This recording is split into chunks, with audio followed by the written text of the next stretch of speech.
Wir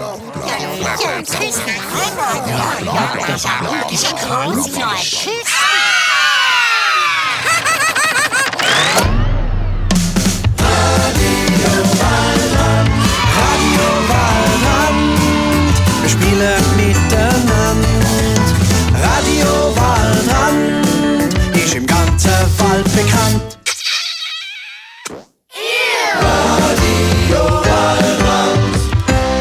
Weibmanns Ole und Weibfraus Juhe, liebe Kinder. Ich bin's, der Musikjäger Marius von der Jagdkapelle und ihr hört Radio Waldrand, den Podcast, der die wirklich wichtigen Fragen der Kinder beantwortet. Heute mit mir in der Jägerhütte ist Seichhörnchen. Ja, hoi Kinder zusammen, hoi zusammen. Heute ist auch Mucksmaus in der Hütte. Komm, sag schön, hoi der Kinder Mucksmaus. Komm. Ja, ahoi, also Mucksmaus.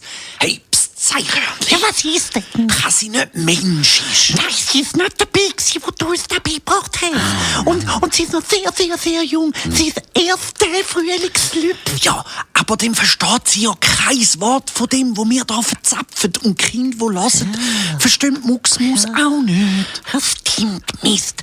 Hey, Marius, wieso flüstert mir eigentlich, wenn sie uns nicht versteht? Wie man das so macht, wenn es geheim ist. Aber wenn sie uns nicht versteht. Schau, also, hey, Mucksmaus, also, wenn du jetzt nicht zweimal piepsist, dann macht der Marius Äpfelmucksmaus aus dir.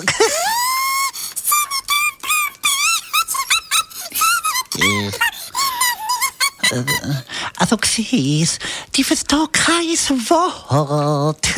Ja, bist eine Feine, so eine Feine, ja brav. Ja, also gut, als Gast bei uns ist halt auch noch die Mucksmaus heute, Kind.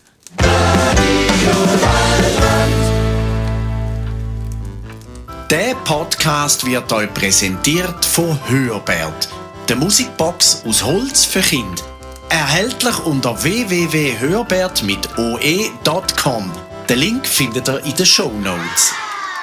Hey, und habt ihr gewusst, wenn ihr die Schweizer Ausgabe von dieser jägermässig holzigen Hörbert-Musikbox kauft, dann sind wir mit Marius und die Jagdkapelle automatisch in dem Radio-Dings drin. Wow! Ja, also kannst du uns dann auch löschen und Laurent Max oder so drauf tun, Ja. wenn dir die besser gefallen, oder Andrew Bond oder so. Ja, oder Taylor Swift, oder wie die heisst. Also ich habe auch einen Hörbert und der ist super, weil der ist voll stabil und sieht schön aus. Also echt jetzt, Marius, machst du jetzt Werbung oder meinst du das ernst? Nein, das meine ich echt ernst. Da gibt es nur Werbung für Sachen, die ich lese und gut finde im Fall. Ja, also gut. Und warum ist denn Mucksmaus heute mit dir mitgekommen zu Radio Waldrand? Ja, weil sie ist ganz allein. Ihre Familie ist aufgefressen worden vom Torfuchs. Was? Nein, Spaß. Also, ihre Familie ist ins Bauernhaus am Waldrand gezogen, weiss in Heusstock. Mucksmaus hat nicht mit, weil sie doch so den Häupfnüssel hat. Ja, bisschen fein. Ja, schau, jetzt nüsst sie. Oh, und jetzt ist sie am Fahren sammeln für den Winter, weiss. Sie holt Sämli und Haselnüsse und Buchennüsse und so und bringt ihr Mauseloch am Waldrand. Und sie ist so fast fertig. Jetzt sucht sie aber noch jemanden, der mit ihr im Mausloch, weiss, überwintert. Weil Mäuse immer zu filten und nicht allein überwintern tun, weiss. Aber wieso tun die eigentlich nicht allein überwintern? Ja, das weiss ich doch nicht. Aber ich frage sie mal schnell auf Musis. Also, Mucksmaus.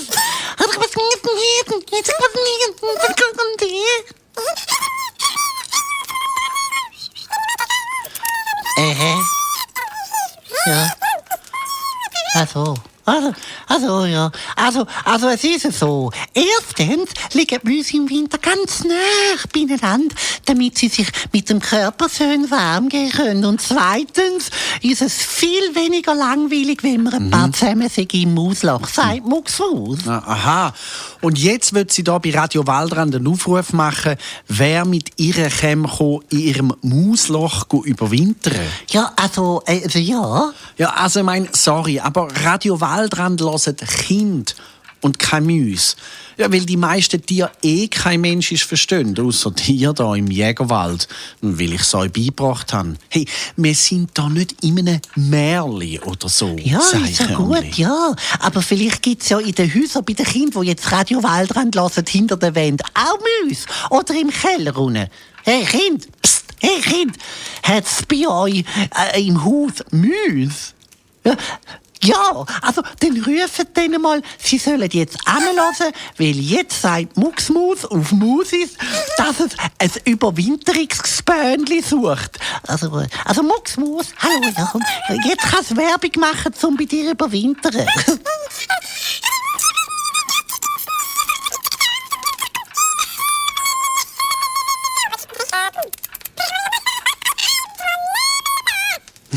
Also okay, da ist jetzt so gesagt, Mucksmus.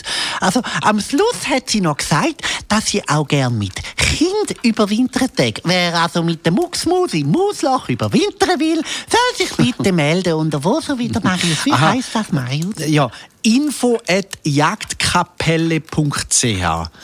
Aber sogar die dünnsten, kleinsten Kinder mögen doch nicht in ein Mausloch. Und sowieso, die können ja gar keine Freunde werden, wenn die Mucksmaus kein Wort Mensch versteht. Weißt du, wie langweilig ist das für die Mucksmaus und für die Kinder? Ja, was, dann können sie halt zusammen den ganzen Winter durcheinander Musis und Mensis beibringen. Ist doch lässig, dann können die Kinder Musis nachher. Ja, stimmt, aber ich denke jetzt gerade, da musst du aber so als Maus auch sehr gut mit den anderen Mäusen auskommen, wenn du so eng zusammen im Mausloch überwinterst. Ja, stimmt. Aber Mäuse sind immer recht gute, allerbeste Freunde zusammen. Sogar das locker weiss. Also, ausser wenn mal eine Maus furzt oder so, dann gibt es ein bisschen Stress. Weißt, weil das ist so eng, da kann es am Gestank nicht davon. Also die kommen zusammen ein bisschen Streit über, weiss ich eben. Weg! Okay, also meldet euch Mäuse und Kinder, wenn ihr mit der Mucksmaus im Mausloch wollt, den Winter verbringen wollt. info@jagdkapelle.ch. So, jetzt kommen wir zu der... Was?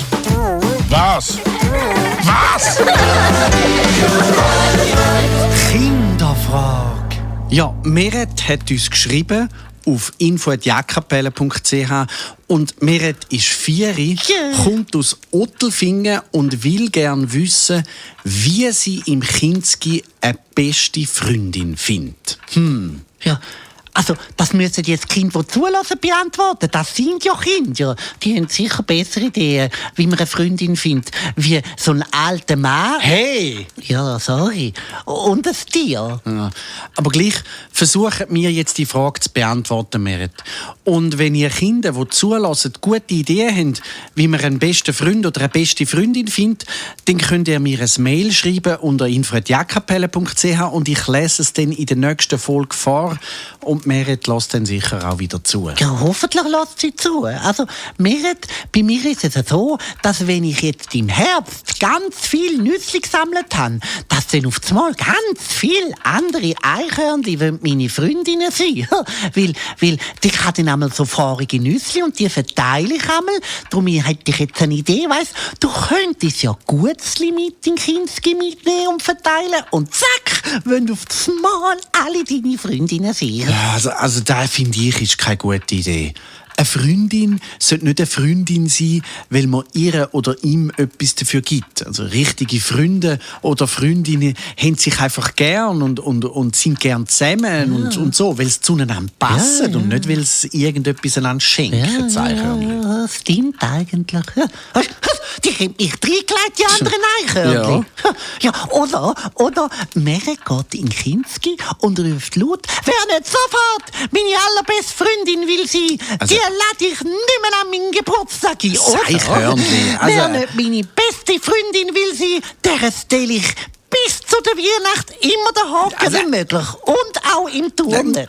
Eichhörnchen, du bist ein Schäse. Man kann doch niemand zwingen, um ein Freund oder eine Freundin zu sein. Mann. Ja, man sagt heute nicht mehr, Ben, weißt?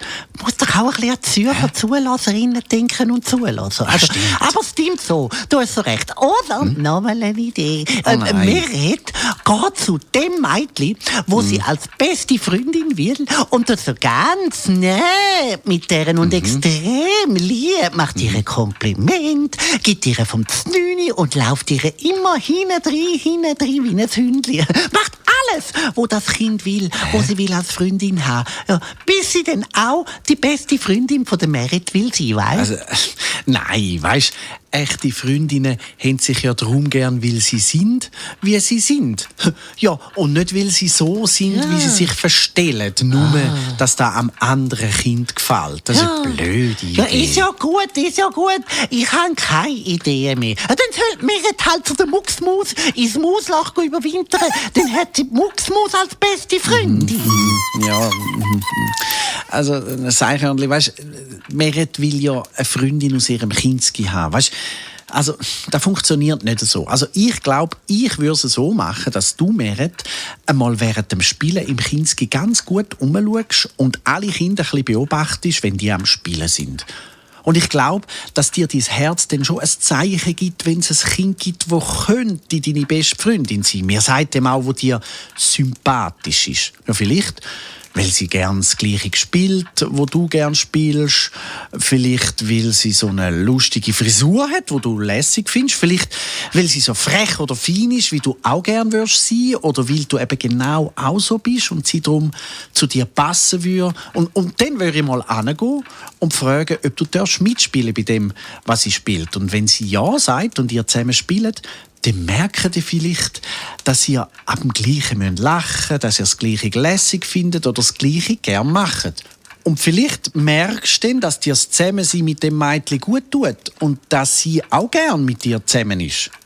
Man muss halt mal ein bisschen auf die anderen zugehen, weißt, mit denen reden und ihnen gut zulassen, sich interessieren für die anderen. Und wenn man das nicht selber kann, dann kann man zum Beispiel den Kindergärtner oder die Kindergärtnerin fragen, ob man mal neben dem Kind, wo man gerne möchte, beste Freundin sein, das Nüni essen darf oder in der gleichen Gruppe sein oder so irgendetwas. Oder man fragt den Papi oder das Mami, ob die es mal organisieren könnten, dass das Kind, wo du lässig findest und wo du gerne beste Freundin wärst, mit ihr, mal einladen zum Mittagessen und zum nachher zusammen spielen. Marius!